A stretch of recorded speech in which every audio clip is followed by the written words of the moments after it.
Your Excellency, we are very honored to meet you today. Thank you for your time. And our first question is, how would you assess the Astana Club as a dialogue platform? First of all, it's a great pleasure and honor for me back to my home. Kazakhstan for us is the fatherland, and because of our very close relation, it is a great pleasure. And Astana, although it is a new city as the capital of Kazakhstan, in a very short period of time, in less than a quarter a century, under the leadership of our president, Akskal Nursultan Nazarbayev, became a center of many things. Just at the center of Eurasian steppes, a city is emerging as a city of mediation, peace efforts, economic activity. So it is now more than a capital of a nation state, which is, we are very proud of Kazakhstan and the success of Astana. And Astana Club, in that sense, is a forum where all these leaders, intellectuals, opinion makers come together and discuss the future of humanity. Therefore, it is not just an event. It is, for me, sometimes I am imagining how Astana will be in next 50 years, 100 years, 200 years.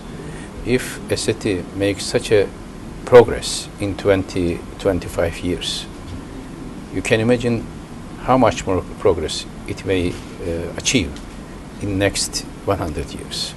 So these are like seeds in the Eurasian steppes. And these seeds, I am sure, will create a new approach, and it will be a source of pride, not only for Kazakhstan, but for all nations having the same historic background and common destiny in the future, like Turkey. Success of Kazakhstan for us, for Turks, is the success of Turkey. And rise of Astana as a city of dialogue, harmony, economic activity, for us is like the rise of Istanbul. In fact, it is very interesting. One of the names of Istanbul is Asitane, exactly the same meaning, Astane. So Astana for us is Asitane of our, like Istanbul. We don't see any difference between Ankara and Astana or Istanbul and Astana. So it is this Astana Club, Astana Forum, Astana Process. I am sure there are many other names in the future. These are all indications of the success of Kazakhstan and Astana. What is the main reason of your participation in Astana Club, and what the main ideas you would like to highlight there?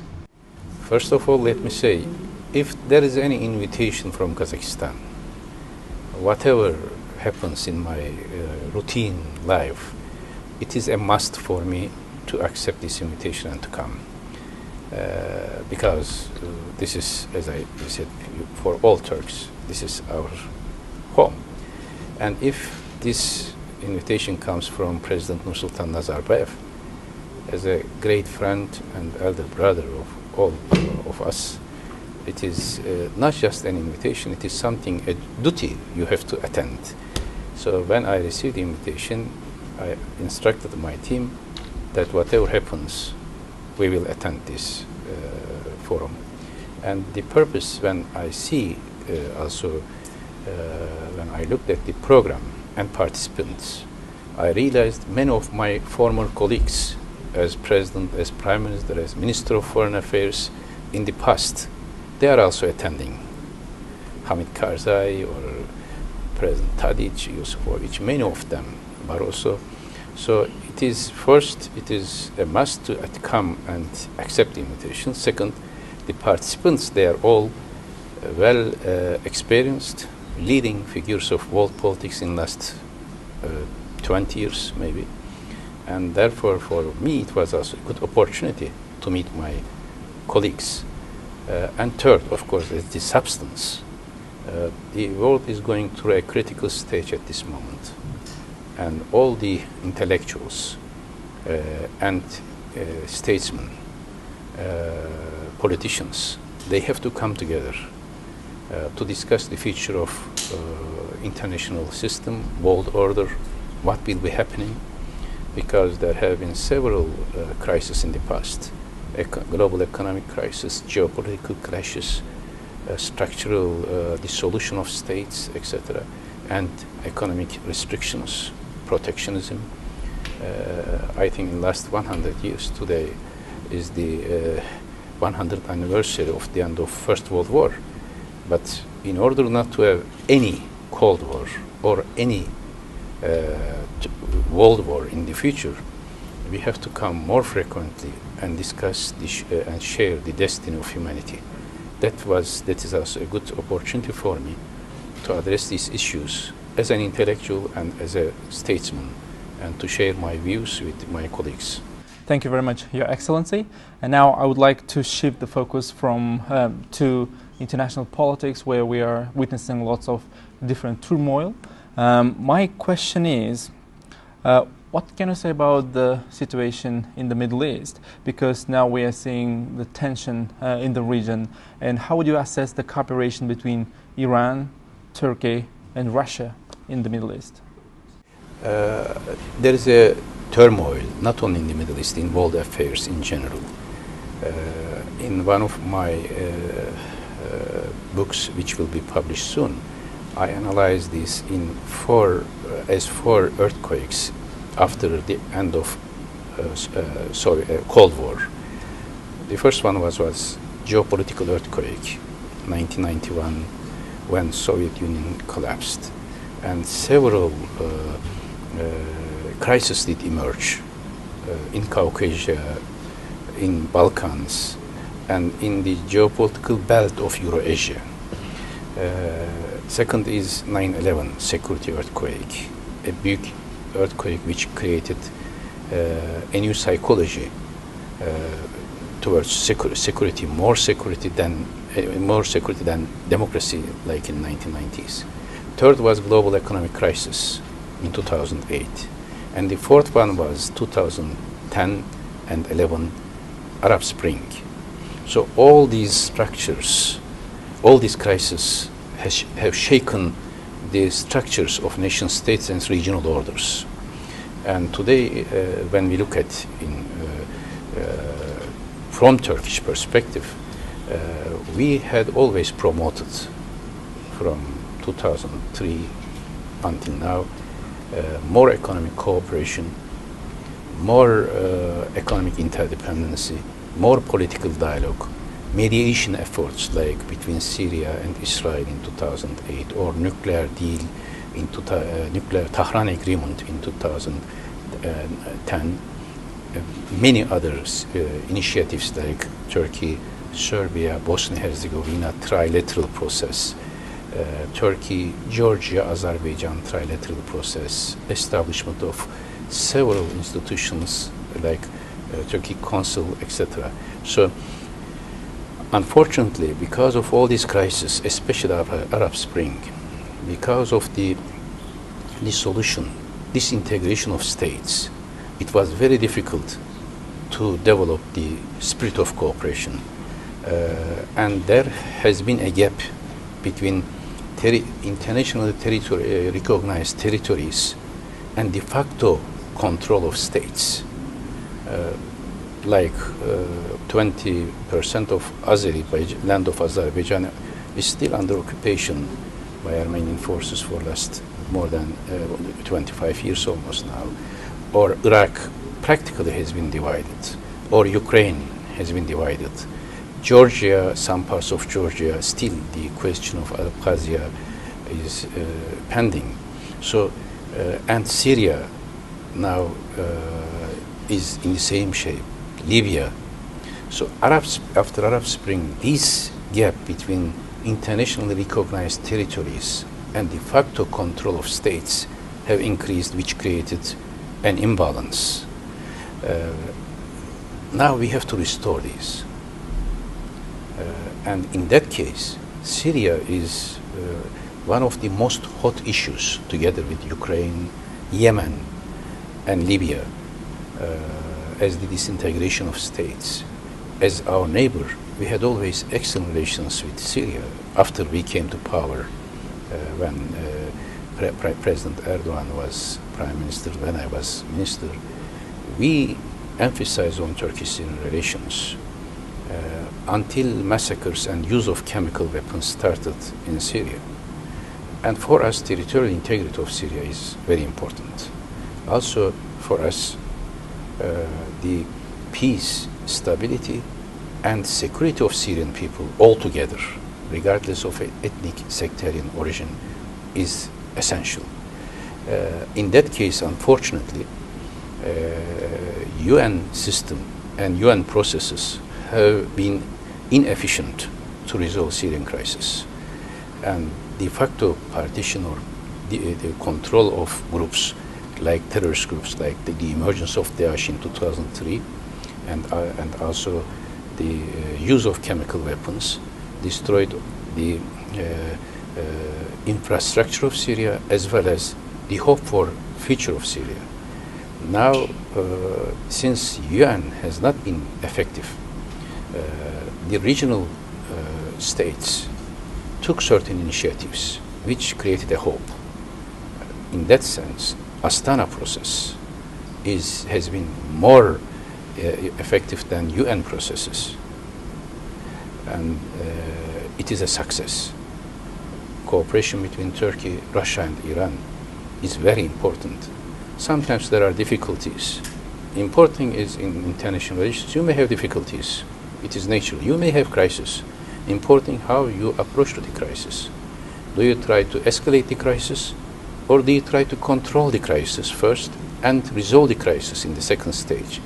In that sense, the escalation zones declared in Syria by Turkey, Russia, and Iran in Astana process has created a new momentum and a new era in Syrian crisis. We hope this is at this moment is just to control the crisis, but we hope there should be another stage for the reconstruction of Syria. Reconstruction does not mean only construction of the buildings, but rewriting constitution, re-establishing a political order where Syrian people's aspirations, demands will be met, where there will be no more massacres against people, no more terrorist activities on the grounds of Syria, not only by Daesh, also by PKK or other, any terrorist activity. We have to, all these countries should work together, shoulder to shoulder, to prevent terrorism, to end massacres against people, Syrian people, to create certain environment and political climate so that refugees will go back to Syria and reconstruct Syria altogether. In that sense, Astana, name of Astana as Astana process as well, became a symbol of hope for Syrian people as well. You've listed lots of different hotspots in the region, in Eurasia as such. But last year we've witnessed another situation, humanitarian crisis, I would say, in one of the countries, Asian countries. I'm talking here about the situation in Myanmar. Turkey was one of the main actors who was involved in this situation, and Kazakhstan provided humanitarian assistance to the refugees from Myanmar, Rohingya refugees. And how critical is the situation today, and what the world community's response should look like? Thank you very much for this question. You know why? Because it is also something attached to my heart. In 2012, I was the first foreign official visiting Rohingya region with a Turkish delegation after maybe 4 decades or even half a century. We opened an embassy in 2012 in Myanmar. We established relations with Myanmar. Same year, this crisis has escalated, and I went there as Turkish Minister of Foreign Affairs. As I was the first foreign official visiting the Rohingya region which is historically very important for us as Turkey. Many people do not know. Around 10,000 Turkish prisoners of war were taken to Myanmar in 1917 when Turkish army and British army fought in Iraq. The prisoners of war were taken to Myanmar, and many of them died there. Also, Rohingya people at that time sent assistance to Turkish War of Liberation. So we have some historical attachment as well. And at that time, having good relations with Myanmar and having this historical background, we played a significant role. We started a very comprehensive humanitarian assistance to the region and building new houses, sending humanitarian assistance, food, shelters, clothes, etc. And same year, 2000, next year, I went there as chairing the Myanmar committee of OIC, Organization of Islamic Conference. Despite of all these efforts, unfortunately, and despite of some positive changes in Myanmar's politics, one thing didn't change, even deteriorated. It is Rohingya issue, Arakan, we call it Rohingya issue. This is a humanitarian issue, and these people, in that land, lived for centuries. If a regime, whichever state it is, forced some people to move, to go to another country, to expel them, to force them to be refugees, this is a crime against humanity. Therefore, all of us, we have to work together. International community, United Nations, OIC, should have a close eye on this issue, and we should not allow another apartheid in 21st century. And we hope that Myanmar government will take a lesson from the previous experiences that the regimes, the states who are creating second category of citizens, even not giving identity to these people, will only endanger its own future.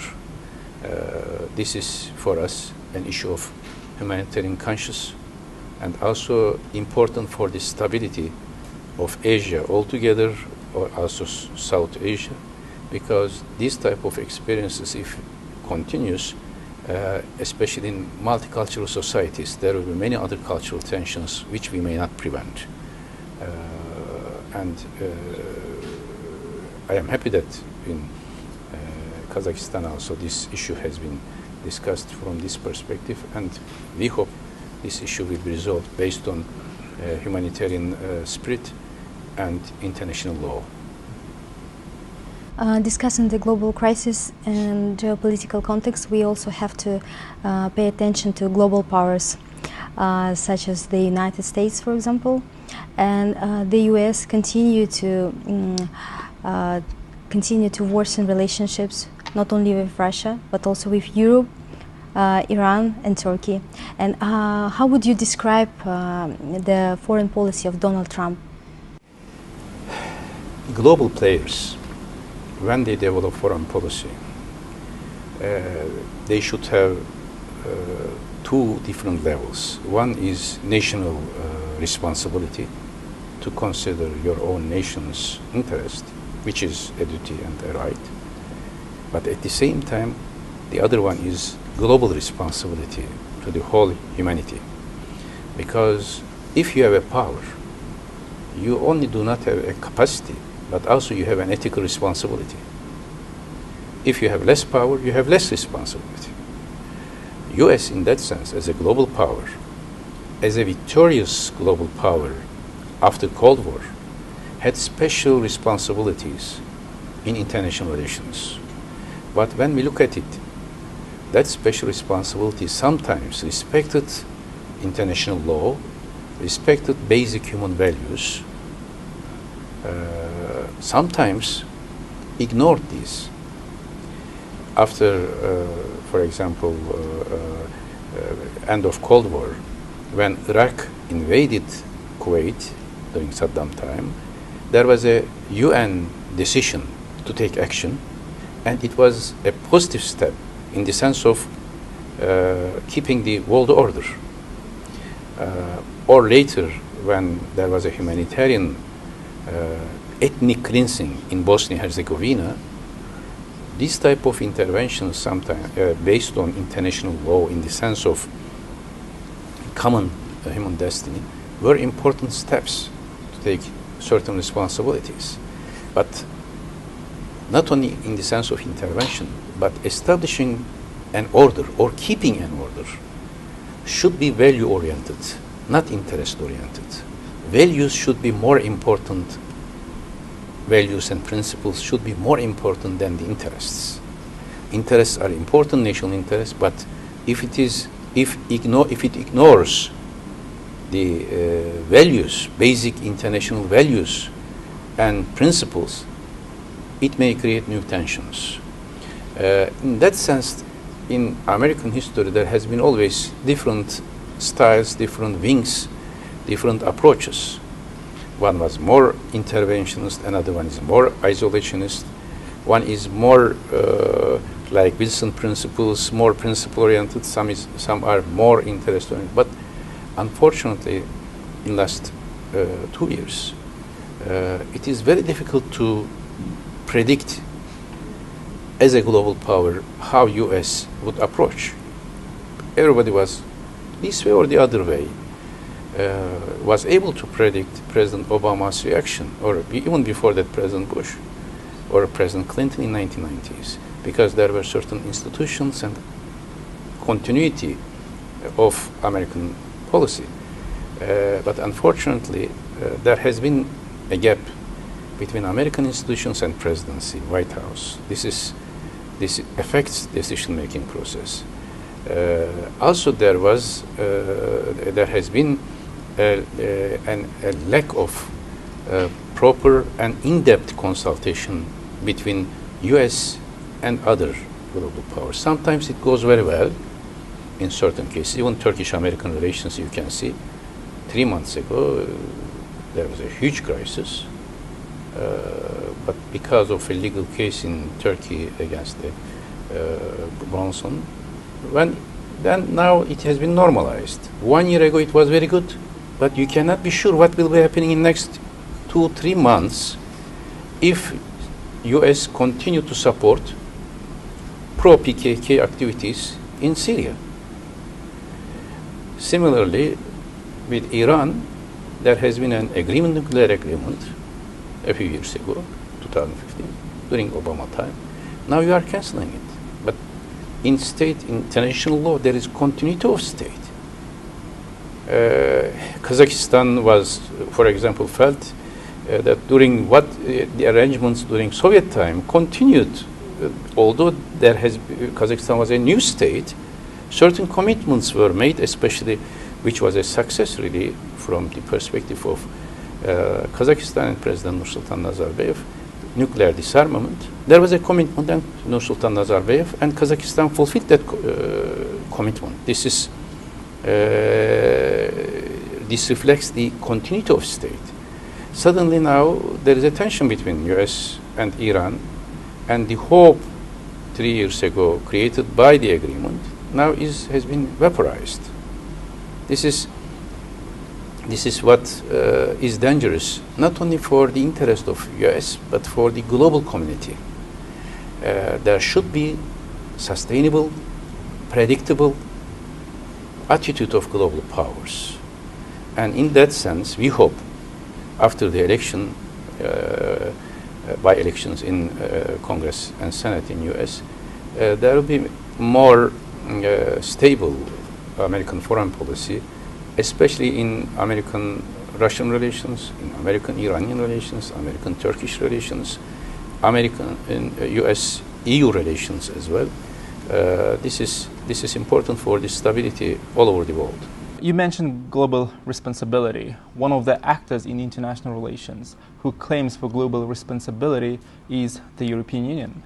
So, and on the other hand, the European Union is one of the main partners for Turkey. How would you assess the current state of Turkey-EU relations? And do you see Turkey becoming a member of the EU at some point in the future, hypothetically?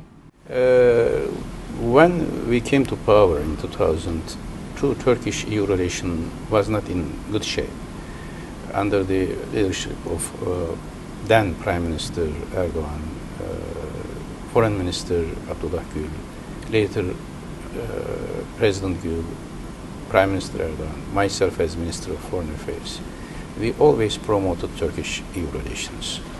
And not only as a politician or statesman, as an intellectual and as an academician, I always emphasize European identity of Turkey. We have Asian identity, but also we have a European identity. And sometimes in a very friendly manner, I am saying, if you do not use Ottoman archives, you cannot write the history of Europe. At least half of Europe were under Ottoman control, and that created the European character. So nobody can say or can claim that Turkey is not part of Europe, European continent, European culture, European diplomacy.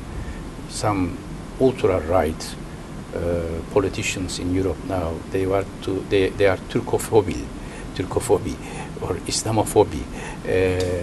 This is nonsense. This is history. Today, it is a reality. Historically, Turkey is part of it. But at the same time, today's reality is that millions of Turks are living as citizens of European states. Only in Germany, 4 million. And in German soccer team, you have Turks, or in other soccer teams. So you cannot build a new wall, like Berlin Wall, between Turkey and EU, in EU, based on some cultural prejudices. Economic-wise, Turkey is part of EU because we are member of applying custom union. So Turkish goods can go to Europe without any custom, same for European countries. So in such a complex structure, everybody must be careful to judge the future of Turkish-European relations.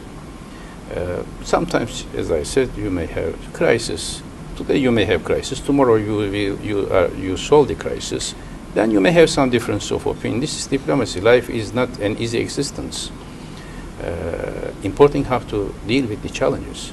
In 2016, when there was a huge refugee flow to Turkey and from Turkey to Europe, I was Prime Minister then, and we sit with European leaders. And 18 March 2016, we signed an agreement and declared this agreement both on visa liberalization, updating custom union, European assistance to refugees, 3+3 billion US dollars, having summits by two summit in every year, etc. A certain framework. And as Turkey, we did our part, and refugee flow has been controlled. But unfortunately, after my resignation, the European side, and that the European responsibilities on that side have not been fulfilled properly. This agreement did not reach to a final success. If it reached, today Turkish-EU relations would have been in a much different shape. Last year we had some problems. Why? Sometimes we have to be realistic. In democratic societies, elections are always challenging. There was a referendum in Turkey in 2017, and there were elections in significant European countries like France, Germany, Netherlands, Austria. And of course, Turkish-EU relations became sometimes victim of this election psychology. But now 2018, I am very happy to see that Turkish-EU relations is improving, not as fast as we want, but at least some improvements are there, and challenges in front of us brings all of us around the table. Last month, when President Putin, President Macron, and German Chancellor Merkel, and our President Erdogan, when they meet in Istanbul, that was the picture which we want and which we, all of us, we need. Turks, Russians, and Europeans are coming together on Syrian issue.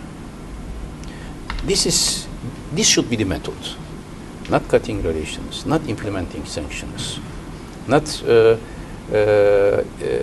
just observing things, how things are moving, but making constructive contribution. This is also what we need between Turkey and EU. Turkey needs EU, no doubt, but EU needs Turkey as well. This is not one-sided dependency. This is a relationship of interdependency. If that relationship does not go well, everybody will lose. The responsibilities of politicians in diplomacy is to create win-win situation, not lose-lose situation. Your Excellency, you mentioned that some of the European countries, they may still feel like have a Turkey phobia, as you said, because of the past. But actually some of the experts, and especially media experts, they think that right now Turkey tries to claim as a leader in the Muslim world, maybe using the past of Ottoman Empire, or which we can be noticed in the soft power, yeah, such as media, TV, films. I'm sure you know what I mean. In a very popular visual context, yeah. Right now, Turkey is represented like a power in some kind. What do you think about this? Of course, Turkey is a power, an important power. Nobody can ignore this. Sometimes, even our foreign policy has been called as neo-Ottomanism, which was not right. Why? On one side, we have to be realistic. Dealing with the past should be constructive, not emotional. Turkey is a nation state which did emerge after the collapse of a multicultural empire. For example, some people do not understand the psychology in that sense. Why Bosniaks in 1993 were killed, massacred? Why Bosniaks wanted to come to Turkey, although we are not neighbors? Hundreds of thousands of Bosniaks wanted to come to Turkey as refugees. Why in Kosovo? Again, there is no common border. With Syria, we have a common border. Why did they want to come to Turkey when there was a war in Kosovo? Why Georgia-Abkhazian tension also created? Abkhazians wanted to come to Turkey, Georgians as well. Or when Saddam massacres Kurds, why did they come to Turkey but didn't go to Syria in 1980s or Iran? You know why? Because in Turkey we have more Bosniaks than in Bosnia. We have more Albanians than in Albania. We have more Kosovars than in Kosovo. We have more Abkhazians than in Abkhazia. We have more Chechens than in Chechnya. And we have as many as Georgians like in Georgia. And we have more Kurds in Turkey than in Iraq.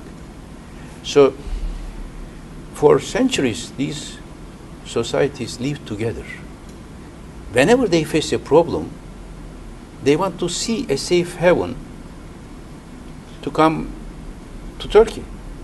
Sometimes I was making joke with my ministers of foreign affairs when I was Minister of Foreign Affairs, with Scandinavian minister friends. I was telling, it is unfair. Every day we have to deal so many questions around us, and in Scandinavia there is a stability. Maybe we exchange for 1 month. We exchange the positions so that we can rest.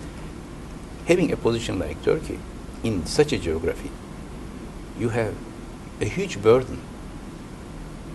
And all these societies have some expectations from you. It is not because of our claim.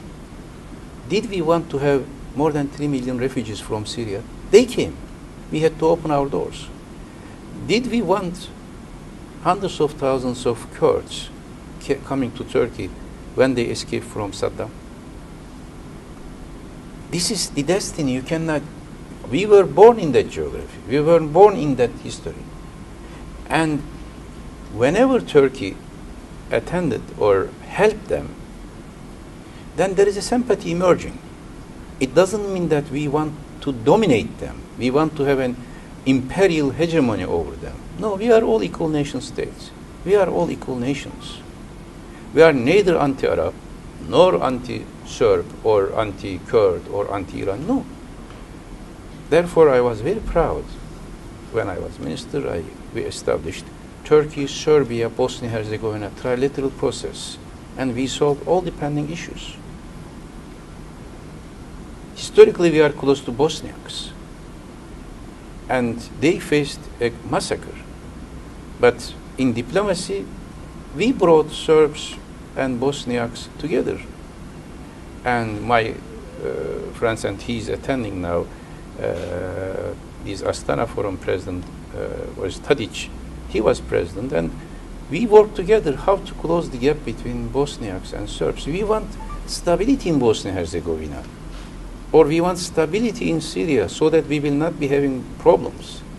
But if somebody kills, destroys, commits massacres against the relatives of our people, then it becomes a domestic issue in Turkey.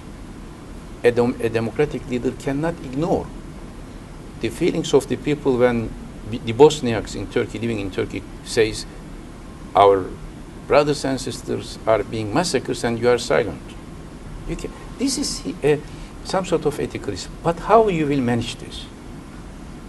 In short, there is no such a strategic decision by Turkey based on imperial hegemony. My book, Strategic Depth, sometimes has been interpreted in this way. There is no such an argument in our foreign policy. There was not, and there is not, and there will be no such an argument. Even with the smallest, in the sense of size, state in our surrounding region, we have the same rights. Nobody is superior than the others. But every country has certain challenges you need to address. About series or movies as a cultural, for decades now we have been under the influence of Hollywood movies and series. Now in every society, through Netflix or others, there is a re-emergence of Tigran to discover and to make their own movies, which is not wrong. Which is not wrong. To discover the history, especially the Silk Road history now. I am sure everybody would agree that Silk Road history is much more richer than American history, which is something new. But how many movies do we have? There is one, Marco Polo, which is from Western look. I cannot imagine Kubilai as in such a figure. Is there, how many movies do we have? Kazakh or Turkish or Uzbek movies, or Turkmen, or on Central Asia? There are so many series on British history recently, but what about how Turkish tribes move from Maver Ayun Nehir, from Chimkent, from Hoca Ahmed Yesevi? The story of Hoca Ahmed Yesevi is much, much more colorful and which could be adapted to movies. Do we have any? No. But we have so many movies on the mythologies or historic figures of Europe and US. What is wrong doing certain movies on our own history? And if this creates a sympathy, this is natural. Like many Hollywood movies created sympathies for American culture. And this is also some sort of independence of cultural identity. when I was high school student, I was reading Cengiz Aytmatov. For me, Cengiz Aytmatov's literature and novels created an imagination in my mind about Central Asia. And when I became chief advisor, my first visit to Kyrgyzstan, it was great honor for me to see Cengiz Aytmatov then, or Cengiz Dağcı from Crimean novel. This is our history. And I hope there will be Kazakh movies, Kazakh series of movies explaining the history or giving the picture of Euro-Asian steppes, how Kazakh contributed to Euro-Asian civilization. And we should not be having a sense of guilt. Why are we doing? No, this is natural. Every nation has the right, and it is not a decision. We didn't tell to Turkish movie makers, do these so that there will be a Turkish influence, cultural influence. No, it is a natural process. When a country creates certain momentum, there is such a Vikings, for example, recently in Netflix, Vikings about the history of Scandinavian societies. And I watched some of these series, and I want to learn more on Viking mythology. If you reject or excludes or insult other cultures, then it is destructive. Without insulting or excluding other cultures, this creates some sense of cultural consciousness, which is not wrong. As you mentioned, we all share common history, common culture, common language, and we also here in Kazakhstan appreciate our Turkic brothers.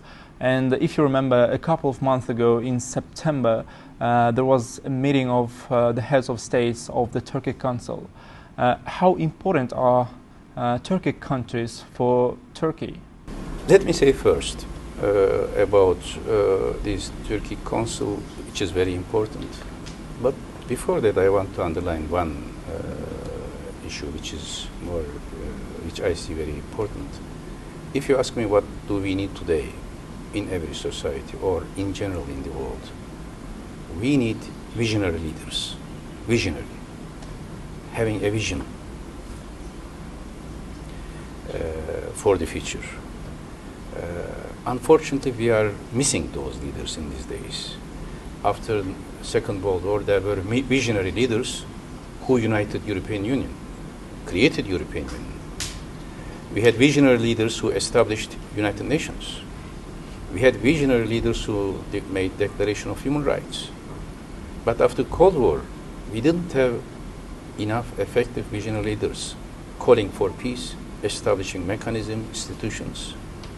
Fortunately, we, not as a citizen of Kazakhstan, but we, as a Turk, as someone having cultural attachment with Kazakhstan, fortunately we have President Nursultan Nazarbayev as a visionary leader here in this country.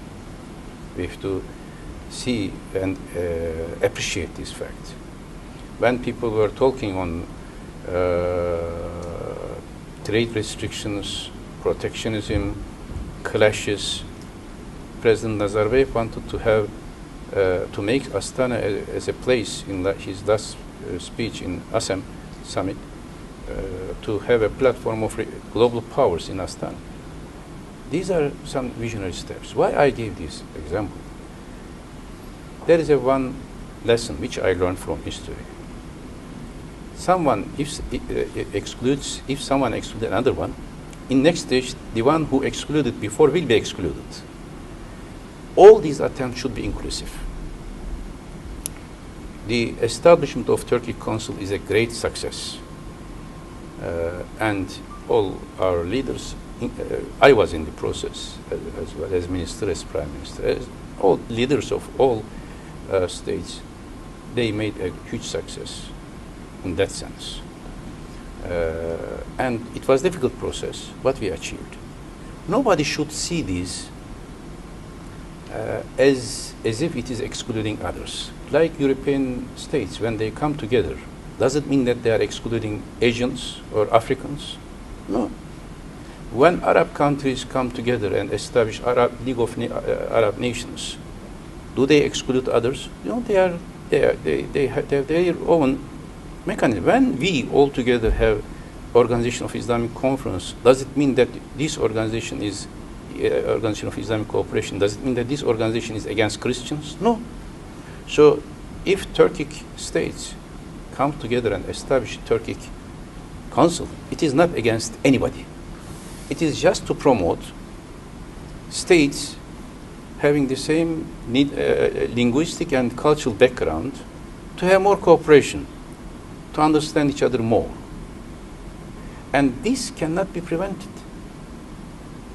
Slavic people or European people, they have these type of organizations. Important here is you should not be submitting or portraying this, giving a picture as if this is against another country. Turkey Council is not against Russia. Today, Turkish-Russian relation, Kazakh-Russian relation is excellent. Turkey Council is not against Iran or against China or against anybody. Here, important principle is inclusivity. You have to bring states, if you bring together, there should be, I always say, 3 levels. One is bilateral relations. If Turkish-Kazakh relation is not doing well, you cannot have a higher relation. For example, in the past, we had some difficulties with Uzbekistan. Fortunately now, very good relations with Uzbekistan. I am very proud of this because in 2013, after many years, 2014, I visited Uzbekistan to improve our relations. If Turkey has good relations with Kyrgyzstan, with Turkmenistan, then you can establish on these. Bilateral relations should be based on spirit of cooperation. Second level is this type of regional organizations. Turkic Council. I was very happy when I heard that there was a summit here about Central Asian republics. And this also was a success. Sometimes they are matching, sometimes they have different members. Same Euro-Asian Economic Union. Is it an alternative to Turkic Council? Or is Turkic Council an alternative to this? No, they are complementary. We should see them complementary. Third level is continental or more global level. All these organizations should be complementary to each other for the ultimate peace and stability in international system. So Turkic Council is a success, and in that success, all the leaders of member countries had very significant role.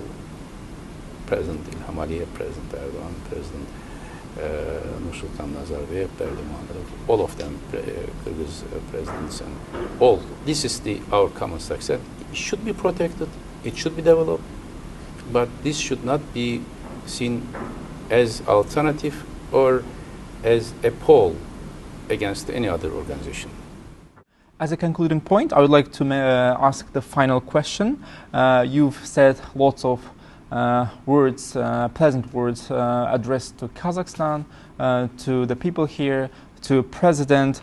But how do you see the future of Kazakhstan in the region and in Eurasia as such? Geography is the destiny of a nation.